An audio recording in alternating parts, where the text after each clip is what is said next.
Preface, Introduction, and Chapter 1. Berry explains that her research focuses on maternal mortality in Guatemala. She argues that global health campaigns often assume that communities around the world want to adopt Western medical ideas and procedures.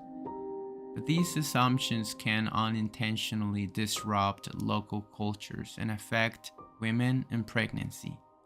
One of the most important concepts in this book is the idea of subjectivity, which she defines as someone's own understanding of his or her place in the world. Berry argues that this global campaign has unintentionally challenged the way in which Kachikal Mayans perceive themselves, and especially for women who are pregnant. These changes go beyond culture and become biosocial subjectivities.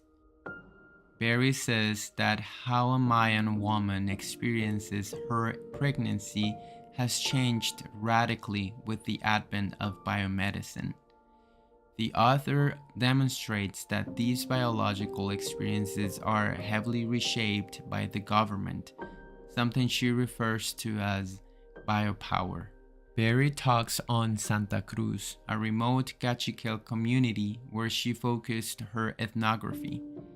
People in Santa Cruz practiced a semi-agricultural life and lived in small houses. Women had a variety of roles from fishing, gathering wood, weaving, and often worked for the gringos, American tourists. The author compares the ideal birth narrative in Santa Cruz with the risk factors identified by the World Health Organization. While in the community, a young, first-time and married woman is the ideal, the WHO considers young women and first pregnancy highly risky.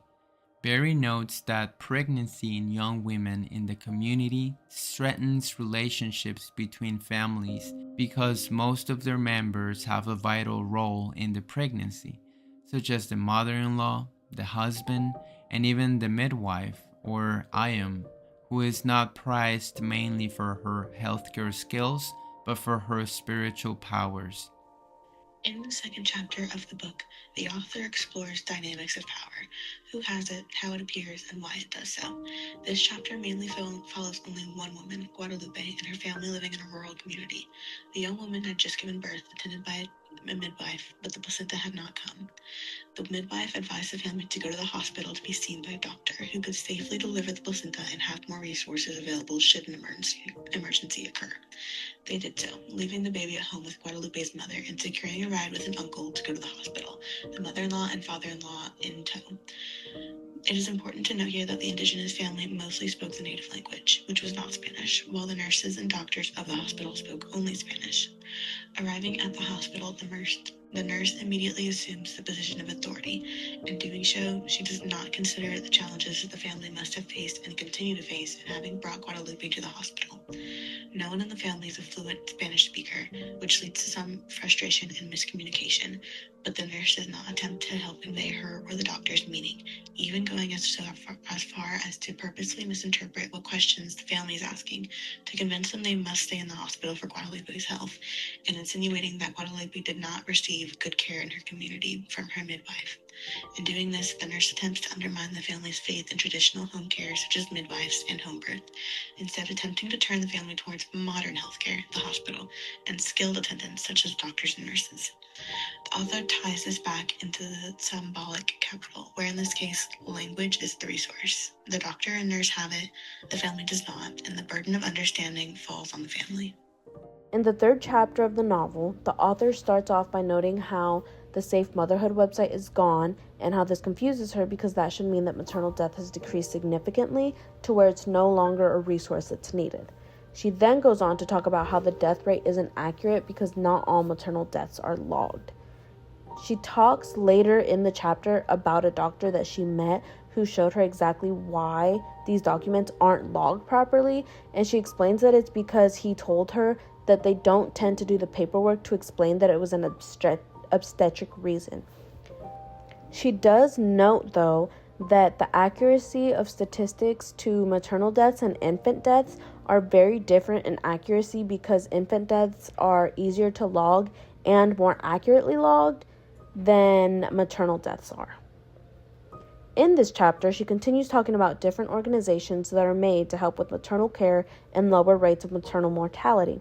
One of the organizations is called the Safe Motherhood Initiative. Something that she points out from the organizations is that there are vertical views and horizontal views, where vertical views are focused on very specific problems within care, and horizontal views are very broad, where it's basically focused on all healthcare, including the staffing and techniques and care that's provided or offered. Towards the end of the chapter, she talks about how she goes to Santa Cruz, which has one of the highest mortality rates, and she goes to study the women in these statistics, and she learns how women see pregnancy and that they know that there is professional help if they go to hospitals, but they still choose to give birth at home because it's the most common practice in the village.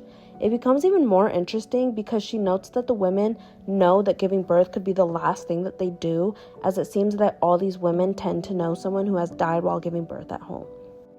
In chapter 4, Nicole Berry then goes on to talk about Petrona, who was a patient in an emergency room. She talks about how the nurse was asked to translate for the doctor, but before the doctor was in the room, Petrona told the nurse all of the information, and then when the doctor asked the nurse, she denied knowing any information. She talks about how she studies this quite a bit because Petrona was a woman who looked poor and didn't have the greatest clothes, and she believes that the doctor and the nurse were very biased towards her because of this, and that gave her lesser care than other patients. She then continues to talk about multiple other women's stories in the hospital where their care was also lesser than because of where they came from and how the staff were biased.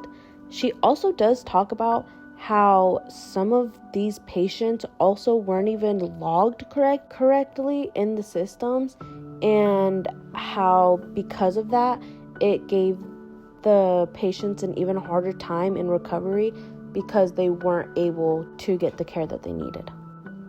At one point, she does also say that the doctors interpreted the problem as the patient's lack of understanding of biology and medicine. And she did partially agree because it would help had they had a little more of a firm knowledge. But she does understand that because education isn't as easily accessible, that the staffing of the hospital should be able to understand. Towards the end of the chapter, she does note that if the staff were more understanding, it would objectively help women come to the hospital for help more often. But because people are experiencing these biases against them, that is what keeps a lot of the women in the village instead of going to the hospital when it comes to giving birth. So in the 5th chapter of the novel, Berry takes a broader view, focusing on the everyday violence of indigenous Guatemalan life instead of motherhood itself. She describes what potential danger does to the lives of the Maya, examples of the genocides that have occurred, the government that enables these acts of violence to happen, how villagers are exploited and overcome with poverty, and how gossip of violence affects the likelihood of impoverished people giving birth in a hospital. So Berry begins with an introduction that says that violence is something inflicted on poor people all over the world, and she continues with a quote: "The impending possibility of potential horror means that for the poor indigenous Guatemalans, fear is a way of life. And this fear," she continues, "is a chronic condition that causes issues between neighbors." And this violence centered towards indigenous Guatemalans has been occurring for hundreds of years, first being found when the Spaniards colonized Guatemala in the 16th century. And this violence still occurs in part because the government allows it to happen. In Guatemala, anything is possible, Berry states, and not in a good way. The murder rate of women is increasing drastically. Dismembered bodies can be found in side streets, etc. Berry makes the claim that both the police and the law in Guatemala created as much or more injustice than they solved. So it makes sense that impoverished, expecting women would not want to seek out hospital births, even if they are free and safe. In Chapter 6, Berry opens up to the bigger picture and begins to answer some of the whys. Why don't women go to the hospital? Why don't midwives make referrals? Why is there so much distrust inherent in the system? Berry starts off this chapter by saying that a woman would rather die at home than seek help, not from ignorance, but rather a system of fear and distrust. Going to the hospital is already a massive commitment for these rural families, but once they arrive, it's very common for them to face mistreatment or discrimination, due in a large part to the language barrier. In this way, the hospital is always seen as a last resort and is often used too late. On the other side of the equation, you find a large distrust between the IOMA and hospitals as well. This dynamic is often tainted by the Safe Motherhood program.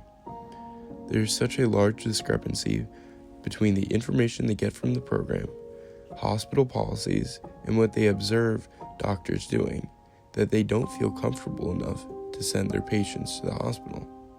Yet again, Berry points out another way in which the Safe Motherhood program fails to work with midwives. As Berry enters the conclusion, she starts to find the true reason why pregnancy is so dangerous in Guatemala. She points to how the Safe Mother campaign has pressured hospitals and public health officials to focus on improving medical staff rather than improving maternal health during pregnancy by working with IOMA and other midwives.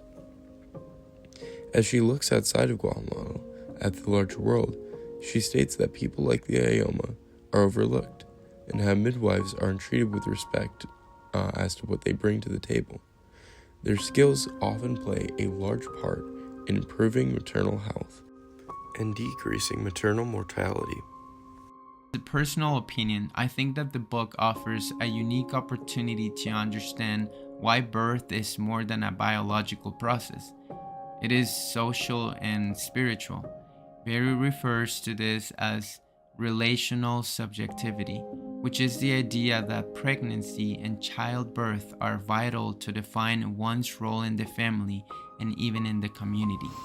To me, this book has strengths of incorporating multiple viewpoints and subtleties, ties of history, psychology, and culture, but sometimes the claims can seem a little outlandish. For example, Chapter 5, tying refusal of hospital births to murders that happen in one's own village.